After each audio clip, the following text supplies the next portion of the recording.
Guys welcome back to our channel. అందరు ఎలా ఉన్నారు? బాగున్నారా? నేను బాగున్నాను ఫ్రెండ్స్. ఈరోజు మళ్ళీ ఒక మంచి డైలీ వ్లాగ్తో మీ ముందున్నాను. ఈ వీడియో నచ్చినట్టయితే తప్పకుండా లైక్ చేయండి ఫ్రెండ్స్. కొత్తగా చూసే వాళ్ళైతే ఈ వీడియో కనుక నచ్చినట్టయితే సబ్స్క్రైబ్ చేసుకోవడం అసలు మర్చిపోవద్దు. అలానే పక్కన ఒక బెల్ బటన్ ఉంటుంది కదా, దాన్ని కూడా యాక్టివేట్ చేసుకోండి. దానివల్ల నేను ఏదైనా వీడియోస్ పోస్ట్ చేయగానే మీరు వెతుక్కోకుండానే నా వీడియోస్ మీ ముందుంటాయి.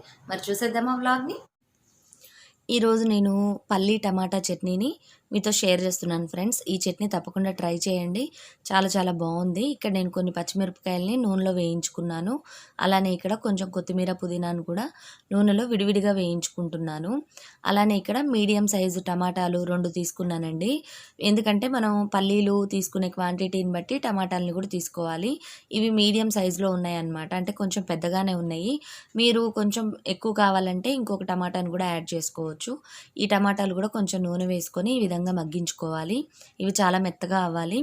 ఈ చట్నీతో పాటు నేను ఒక రెసిపీని కూడా షేర్ చేస్తున్నానండి మీకు. అదేంటంటే ఇన్స్టెంట్గా దిబ్బ రొట్టెలు లేదంటే దోశల్లాగా వేసుకునే పిండి మిక్స్ అన్నమాట. అది నేను ట్రై చేశాను, నాకు బాగా నచ్చింది, అందుకని మీతో షేర్ చేస్తున్నాను. ఇక్కడ మనకి టమాటా ముక్కలు చక్కగా మెత్తగా ఉడికిపోయినాయి కదా, వీటిని చల్లారి పెట్టుకుందాము. నెక్స్ట్ ఇక్కడ నేను ఇందాక మనం వేయించుకున్న పచ్చిమిరపకాయలు, పుదీనా అవన్నీ కూడా తీసుకున్నాను. అలానే వెల్లుల్లిపాయలు కూడా వేసుకున్నాను. అవి దాదాపుగా ఒక 5 నుంచి 6 వరకు వేసుకున్నాను. అలానే ఒక హాఫ్ స్పూను జీలకర్ర, ఇవి కూడా పచ్చిగానే వేసుకోవాలి. నెక్స్ట్ ఇక్కడ నేను టీ కప్పుతో పల్లీలు తీసుకున్నాను. ఈ పల్లీలు మీరు ఎక్కువగా తీసుకుంటే టమాటాలను కూడా ఎక్కువ పెంచుకోవాల్సి ఉంటుంది.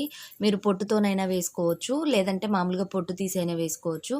ఇప్పుడు మనం టమాటాలని చింతపండు కొంచెం వేసుకొని మిక్స్ చేసుకొని టమాటా అంటే మనం చట్నీ లాగా మిక్సీ పట్టుకోవాలి. దానికి తాలింపు కావాలంటే పెట్టుకోండి, లేదంటే అవసరం లేదు ఫ్రెండ్స్. నేనైతే పెట్టలేదు, అయినా కూడా చాలా బాగుంది. ఇక్కడ నేను ఇన్స్టెంట్ దోశ మిక్స్ని మీతో షేర్ చేస్తున్నాను. ఇది దోశ కంటే కూడా దిబ్బ రొట్టెలాగా అయితే చాలా బాగుంటుంది, అంటే ఊతప్పము చేసుకోవడానికైతే బాగుంటుంది. ఇక్కడ నేను 2 కప్పుల బొంబాయి రవ్వను తీసుకున్నాను. ఇది దాదాపుగా 1/2 kg ఉంది. మీరు మామూలుగా అయితే మీరు ఫస్ట్ టైం ట్రై చేసేటప్పుడు చిన్న కప్పుతో తీసుకోండి. అక్కడ నేను పెద్ద కప్పు ఉంటుంది కదా, మనం మెజర్మెంట్స్ కప్స్, వాటిల్లో పెద్ద కప్పుతో 2 కప్పుల రవ్వను తీసుకున్నాను. కాబట్టి ఇక్కడ నేను చిన్నది, అంటే దాంట్లో 1/2 కప్ ఉంటుంది కదా, దాంతో బియ్యం పిండిని వేసుకుంటున్నాను. మీరు ఇక్కడ 1కి 2 తీసుకోవాలి ఫ్రెండ్స్. ఇక్కడ నేను 2 కప్పుల బొంబాయి రవ్వ వేసాను కాబట్టి మనం 2 కప్పుల బియ్యం పిండి వేసుకోవాలి. 1/2 కప్పు అంటే మనం పెద్ద కప్పు, ఇప్పుడు మనం ఏదైతే కప్పుతో మెజర్ చేసుకున్నామో ఆ కప్పుతో 2 కప్పులు రవ్వ తీసుకుంటే ఒక ఫుల్ కప్పు మనం బియ్యం పిండి తీసుకోవాలి. అలానే ఇక్కడ మీరు చూస్తున్నది మైదా పిండి అనమాట. ఇది నేను 2 స్పూన్లు తీసుకున్నాను. టేబుల్ స్పూన్స్ ఉంటాయి కదా, మనకి మెజరింగ్ కప్స్తో పాటు వస్తాయి కదా, ఆ కప్స్తో నేను ఫుల్ టేబుల్ స్పూను 2 స్పూన్స్ మైదా పిండి తీసుకున్నాను. ఇది జల్లించుకుంటున్నాను. ఇది క్వాంటిటీ మనకి కొంచెంగా ఉంటుంది కాబట్టి జల్లెడ పట్టి జల్లించలేం కదా, అలా అని అలాగే వేసామనుకోండి మైదా పిండిలో పురుగులు ఉండే అవకాశం ఎక్కువగా ఉంటుంది. అందుకని మీరు తప్పకుండా టీ ఫిల్టర్లో అయినా జల్లించుకోండి. అలానే ఇక్కడ నేను 2 కప్పుల బొంబాయి రవ్వ తీసుకున్నాను కాబట్టి 1 కప్పుతో పెరుగు తీసుకున్నాను. ఆ పెరుగు అనేది మీరు పుల్లగా ఉన్న పెరుగు తీసుకుంటే టేస్ట్ అనేది బాగుంటుంది. ఇక్కడ నేను ఉప్పును కూడా యాడ్ చేస్తున్నాను. ఇక్కడ మనం ఉప్పును మాత్రమే యాడ్ చేసుకోవాలి. తినే సోడాని మనం ఎప్పుడైతే మనం దోశలు వేసుకుంటామో ఆ టైంలో యాడ్ చేసుకోవాలన్నమాట, ముందుగానే యాడ్ చేసుకోకూడదు. ఇప్పుడు నేను కొంచెం కొంచెంగా వాటర్ పోస్తూ ఈ పిండిని మనం దోశ బ్యాటర్ ఎలా అయితే కలుపుతామో ఆ విధంగా వాటర్ పోసుకుంటూ కలుపుకోవాలి. ఇక్కడ నేను మైదా పిండి, పెరుగు వాడడం వలన ఈ దిబ్బ రొట్టెలు అనేవి చాలా సాఫ్ట్గా వచ్చాయండి. మీరు పెరుగు క్వాంటిటీని కొంచెం తగ్గించుకుంటే మీకు కొంచెం క్రిస్పీగా వస్తాయన్నమాట. నేనైతే పెరుగు 2 కప్పుల దానికి 2 కప్పుల బొంబాయి రవ్వకి ఒక పెద్ద కప్పు పెరుగు తీసుకున్నాను కదా, మీరు 1/2 కప్ ఉంది చూసారా, దాంట్లో 1/2 కప్ ఉంటుంది. ఆ కప్పు మాత్రం వేసుకుంటే సరిపోతుంది. 2 కప్పులకి 1/2 కప్పు పుల్లటి పెరుగు అయితే బాగుంటుందన్నమాట. ఎందుకంటే నేను ఇవి డైరెక్ట్‌గా ట్రై చేశాను కదా, ఇవి తినడానికి టేస్ట్ పరంగా బాగున్నాయి. అలానే మనకి రావడం కూడా పర్ఫెక్ట్‌గా వస్తున్నాయన్నమాట. పెంకుకి అతుక్కుపోకుండా ఈజీగానే వస్తుంది. కాకపోతే మనకి సాఫ్ట్‌గా ఉంటే దిబ్బ రొట్టెలు అంత టేస్టీగా ఉండవు కదా, కొంచెం క్రిస్పీగా ఉంటే బాగుంటాయి.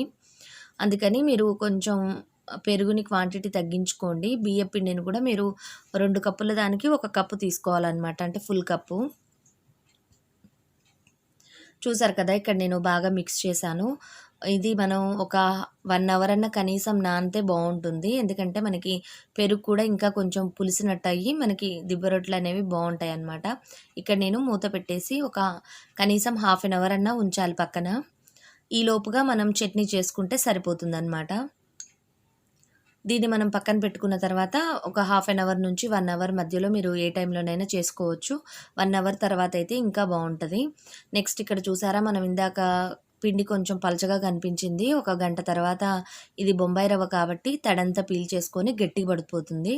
మీరు ఇప్పుడు దీంట్లో కొంచెం ఉల్లిపాయలు, కొద్దిగా పచ్చిమిర్చి, కొంచెం జీలకర్ర, కొత్తిమీర, అల్లం వెల్లుల్లిపాయ పేస్టు లేదంటే అల్లం ముక్కలు మీకు నచ్చినవన్నీ వేసుకొని మామూలుగా ఊతప్పంకి మీరు ఎలా అయితే వేసుకుంటారో ఆ విధంగా వేసేసుకొని లాస్ట్‌లో కొంచెం తినే సోడా 1 పించ్ వేసుకొని మీరు ఈ విధంగా బ్యాటర్‌ని మిక్స్ చేసుకోవాలి. కొంచెం వాటర్ పోసుకొని పలచగా చేసుకోవాలి.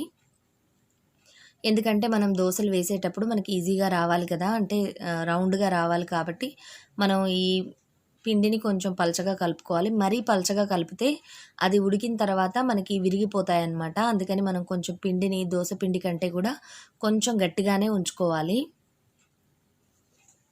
ఇప్పుడు నేను పెనం పెట్టాను. దీనికి కొంచెం ఆయిల్ గ్రీజ్ చేసిన తర్వాత ఇక్కడ చూసారు కదా పిండి మనకి ఏ విధంగా ఉందో కొంచెం మందంగానే ఉండాలి పిండి. ఇప్పుడు మనం దిబ్బ రొట్టెని వేసుకుందాం. అంటే కొంచెం మందంగా వేసుకోవాలి. దోసలాగా వేసుకున్నా కూడా వస్తుంది. కాకపోతే ఏంటంటే ఇది దిబ్బ రొట్టెగా అయితేనే బావుంటుంది. అందరూ ఏం చేస్తూ ఉన్నారు? రకరకాల రెసిపీస్ ట్రై చేస్తూ ఉన్నారా? అన్నది కింద కమెంట్ సెక్షన్‌లో షేర్ చేయండి ఫ్రెండ్స్. నేనైతే చాలా వరకు రెసిపీస్‌ని ట్రై చేస్తూ ఉన్నాను. కాకపోతే నాకు ఈ ఇన్‌స్టంట్ వాటన్నిటికంటే గూడా మామూలుగా మనం రెగ్యులర్‌గా వేసుకునే ఇడ్లీ పిండి, దోస పిండి ఇవే బావున్నాయి అనిపించింది నాకు. ఇవి ఎంతైనా అప్పటికప్పుడు మనం పిండ్లు వేయలేని స్థితిలో ఉన్నా, అప్పటికప్పుడు ఇన్‌స్టంట్‌గా చేసుకోవడానికే బావున్నాయి కానీ, రెగ్యులర్‌గా తినడానికైతే మనం ఎప్పుడు చేసుకునే దోసలు ఇలాంటివే బావున్నాయన్నమాట. ఇక్కడ చూసారా మనం తినే సోడాని యాడ్ చేశాం కదా! అందుకని చూసారా బబుల్స్ లాగా వస్తుంది. అంటే పిండి చక్కగా పులిసిందనమాట. అందుకని మనం పుల్లటి పెరుగు తీసుకుంటే టేస్ట్ కూడా బావుంటాయి ఈ దిబ్బ రొట్టెలు. చూసారా నేను ఆయిల్ కూడా గ్రీస్ చేశాను కాబట్టి కదిలించగానే ఊడిపోతూనే ఉంది పెనంకి. ఇవి బాగా కలర్ అయితే రావండి. ఎందుకంటే మనకి బొంబాయి రవ్వతో వేసాం కాబట్టి ఇవి పెద్దగా అంటే మంచి గోల్డ్ కలర్‌లో అట్లా కనిపించదు మనకి. ఇవి తెల్ల తెల్లగానే ఉంటాయి. కాపోతే మీరు కొంచెం ఆయిల్ వేసుకొని గ్రీస్ ఇప్పుడు పైన ఇటు సైడ్ తిప్పాను కదా! ఇక్కడంతా కూడా ఆయిల్ లేదనమాట మనకి. ఇప్పుడు నేను ఆయిల్‌ని ఈ విధంగా బ్రష్‌తో గ్రీజ్ చేశాను. దీనివల్ల ఏంటంటే కొంచెం మనకి రెడ్డిష్ కలర్‌లో వస్తదనమాట. అప్పుడు క్రిస్పీగా ఉంటది. చూసారు కదా! ఇటు సైడ్ కూడా కొంచెం ఆయిల్‌ని గ్రీజ్ చేసి మళ్ళొకసారి ఇటు వేడి చేశాను. దీనివల్ల మనకి కొంచెం కలర్ అనేది యాడ్ అవుతుంది. లేపోతే మనకి తెల్ల తెల్లగానే ఉంటుంది. సాఫ్ట్‌గా ఉంటదనమాట. మనం ఈ విధంగా ఆయిల్ గ్రీజ్ చేసుకొని మళ్ళొకసారి కొంచెం సేపు ఫ్రై చేసుకుంటే క్రిస్పీగా వస్తుంది. ఇంతే ఫ్రెండ్స్ ఈ రెసిపీ. ఇది కూడా మీరు ట్రై చేసి ఉంటే కింద కామెంట్ సెక్షన్‌లో షేర్ చేయండి. ఇంకేమన్నా వీటిల్లో క్రిస్పీగా రావడానికి ఇంకేమన్నా చిట్కాలుంటే షేర్ చేయండి నాతో. నేనైతే ట్రై చేశాను. నాకు ఈ రెసిపీ బానే అనిపించింది. అప్పటికప్పుడు ఎప్పుడన్నా చేసుకోవడానికి బానే ఉంటుందనిపించింది. కాకపోతే రెగ్యులర్‌గా మనం వేసుకునే దోసలు, ఇడ్లీలు, పునుగులు ఇలాంటివే నాకు బాగా నచ్చుతాయన్నమాట. ఏమన్నా ఇన్‌స్టంట్‌గా చేసినవి ఎప్పుడో ఒకసారి బాగా టేస్టీగా ఉంటాయి కొన్ని. అలా మనకి ప్రోటీన్ దోస అనమాట. ఆ దోస నాకు చాలా బా నచ్చింది. అది నేను రెగ్యులర్‌గా అంటే మేము రెగ్యులర్‌గా తినే వాటిల్లో యాడ్ చేసుకున్నాను నేనది. చూసారు కదా! తన్మయ్యకి కూడా నచ్చిందనమాట ఇది. చూసారా పిండి మొత్తం కూడా కంప్లీట్ చేసేసాం మేము. దీంతో కంప్లీట్‌గా నేను వేసిన కొలతలతో దాదాపుగా నాకు 6 వచ్చాయన్నమాట దిబ్బ రొట్టెలు. ఇక ఈ స్టవ్ అంతా కూడా క్లీన్ చేసుకోవాలండి నేను. ఇది ఈవినింగ్ టైంలో చేశాను నేను. ఈరోజు నేను ఇంకా మొన్న ఈ మధ్యన మీకు డ్రెస్సింగ్ టేబుల్ ఇవన్నీ కూడా క్లీన్ చేశానని షేర్ చేశాను కదా! ఆ తర్వాత వాటిని సర్దినవి చూపించలేదు నేను మీకు. అందుకని ఈరోజు ఒకసారి షేర్ చేస్తున్నాను. ఇక్కడ నేను ఎగ్జిబిషన్‌లో తీసుకున్న రన్నర్స్ ఉన్నాయి కదా చిన్నవి, అవి ఇక్కడ వేశానండి. ఇది యెల్లో కలరు. దీనికి కాంబినేషన్‌గా ఇక్కడ నేను ఫ్లవర్ వాజెస్ అవన్నీ కూడా కొన్ని యెల్లో కలర్స్‌తో ఉండేటివి యాడ్ చేశాను. అలానే ఇటు సైడ్ ఉన్న బీరువాకి ఉన్న మ్యాగ్నెట్స్ అన్నీ కూడా క్లీన్ చేసేసుకున్నాను. ఇవన్నీ ఈసారి కొంచెం అరేంజ్‌మెంట్ అనేది కొద్దిగా డిఫరెంట్‌గా చేసుకున్నాను. ఇంతకుముందు అన్నీ కూడా క్లమ్జీగా పెట్టేసాననమాట. అన్నీ అంటే ఏది ఏంటి అనేది అర్థం కాకుండా అన్నీ ఉండేటియి. ఇప్పుడైతే స్టఫ్ బొమ్మలన్నీ ఒక పక్కన, ఫ్రూట్స్ అన్నీ ఒక పక్కన అట్లా అరేంజ్ చేసుకున్నాను. నెక్స్ట్ ఇక్కడ డ్రెస్సింగ్ టేబుల్ దగ్గర ఒక చిన్న ట్రేని పెట్టుకొని ఇక్కడ నేను ఈ వాజెస్ అనేవి సెట్ చేసుకున్నాను. ఫైనల్ లుక్ వచ్చేసి ఈ విధంగా ఉందండి ఇక్కడ. ఇది నేను డైనింగ్ ఏరియాలో ఉంటుందన్నమాట మాకు ఇక్కడ డ్రెస్సింగ్ టేబుల్. అక్కడ ఆ విధంగా అరేంజ్ చేసి పెట్టుకున్నాను. నెక్స్ట్ నేను కొన్ని పప్పులు నానబోద్దామని చూసినప్పుడు ఇక్కడ పెసరపప్పు కొంచెం పురుగు పట్టిందండి. మనం బిర్యానీ ఆకు వేసినా కూడా ఒక్కొక్కసారి ఈ విధంగా పురుగు పడుతుంది. అలాంటప్పుడు మనం ఇలా కళాయిలో కొంచెం సేపు ఫ్రై చేసుకొని చల్లారిన తర్వాత గ్లాస్ జార్‌లో గానీ, ఎయిర్ టైట్ కంటైనర్‌లో గానీ పెట్టుకుంటే పురుగు అనేది రాకుండా ఉంటుంది. అలానే మనకి పని కూడా తగ్గుతుందనమాట. వేయించిన పప్పు కాబట్టి అప్పటికప్పుడు వండుకోవడానికి ఈజీగా ఉంటుంది. అలానే ఇక్కడ నేను అంట్లన్నీ వాష్ చేసుకున్నాను. స్టవ్ అంతా క్లీన్ చేసి ఫ్రెష్ అయ్యి వచ్చిన తర్వాత మా పిల్లలు ఇక అన్నం తిందామనే టయానికి ఈరోజు నేను చుక్కకూర పప్పు చేశాను. ఇక దానికి కాంబినేషన్‌గా ఆమ్లెట్ కావాలని చెప్పేసి అడిగారు. సరే అని చెప్పేసి నేనేం చేశానో చూడండి, మామూలుగా బీటర్‌తో మామూలుగా స్పూన్‌తో బీట్ చేసుకోవచ్చు కదా ఎగ్‌ని. నేను ఏం చేశానంటే కేక్ చేసి ఈ ఈ బ్లెండర్‌ని బయటుంచాననమాట. ఇది కనిపించగానే దీన్ని తీసుకొని ఇమ్మీడియేట్‌గా దీన్ని అంటే బాగా పఫ్ లాగా వస్తే ఆమ్లెట్ అనేది బావుంటుందని చెప్పేసి నేనిక్కడ ఎగ్స్, మసాలా అంతా అంటే కారము, పసుపు అన్నీ వేసి దాన్ని బాగా బీట్ చేశాను. ఎంతసేపు బీట్ చేసినా గూడా అది పొంగులాగా రాలేదనమాట. అంటే బాగా ఆహ్, నురుగు ఎక్కువగా రాలేదు. చూసారా ఏ విధంగా ఉందో? కన్సిస్టెన్సీ ఈ విధంగా ఉందనమాట. కాకపోతే ఈ ఆమ్లెట్ అనేదేంటంటే కొంచెం మందంగా వచ్చినట్టయితే అనిపించింది నాకు. అంటే నార్మల్ ఆమ్లెట్ కంటే కొంచెం మందంగా ఉంది. ఎందుకంటే మనకి చల్లారిపోయిన తర్వాత ఆమ్లెట్ అనేది కొంచెం మెత్తగా అయిపోతుంది. ఇది మాత్రం కొంచెం గట్టిగా ఉంది. నెక్స్ట్ వచ్చేసి కొంచెం లావుగా అనిపించింది. ఇక్కడ చూసారా నేను పసుపు, కారం అవేమి యాడ్ చేయకుండా ఉత్తగా ఫస్ట్ ఎగ్స్ పెట్టాను. ఓన్లీ 2 ఎగ్స్ తీసుకొని బీట్ చేసినప్పుడు మాత్రం బాగా నురుగొచ్చిందనమాట. అయితే మనం ఎప్పుడైనా సరే ముందుగా ఈ విధంగా ఎగ్‌ని బాగా బీట్ చేసిన తర్వాతనే మిగిలిన ఇంగ్రీడియెంట్స్ అనేవి యాడ్ చేసుకోవాలి. అప్పుడు మనకి పఫ్‌లాగా వస్తదనమాట. మనం ముందే అన్నీ గినక యాడ్ చేసుకొని చేద్దామంటే మాత్రం అంత బాగా రాదని అర్థమైంది నాకు. ఈ ప్రయోగాన్ని ఈరోజు నైట్ టైమ్ చేశాననమాట నేను.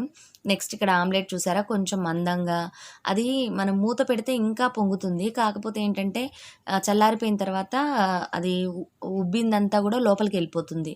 అంటే మనకి పల్చగా అవుతుందనమాట. అందుకని నేను పైన మూత అలా ఏం పెట్టుకోకుండా ఈ విధంగానే చేసేసాను.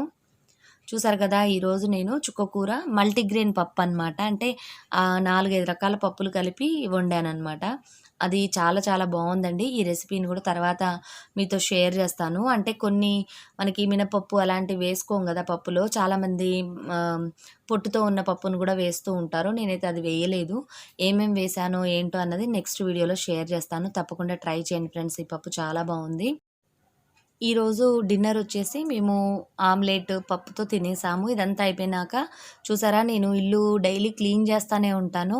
అయినా గానీ ఈ విధంగా స్పైడర్స్ మనకి అటునుంచి ఇటునుంచి ఎక్కువగా వస్తానే ఉంటాయన్నమాట. అందుకనే నేను రెగ్యులర్‌గా క్లీన్ చేస్తూ ఉన్నాను. ఇంతే ఫ్రెండ్స్ ఈ వ్లాగు. చూసారు కదా! అది చాటుకు పోయి దాక్కుంది. ఎలా ఉంది ఫ్రెండ్స్ ఈ వ్లాగు? నచ్చిందా? నచ్చినట్టయితే తప్పకుండా లైక్ చేయండి. కొత్తగా చూసే వాళ్ళైతే సబ్స్క్రైబ్ చేసుకోవడం అస్సలు మర్చిపోద్దు. ఇంతే ఫ్రెండ్స్ మరిన్ని మంచి వీడియోస్‌తో మళ్ళీ మీ ముందుంటాను. Bye bye. See you. Have a nice day.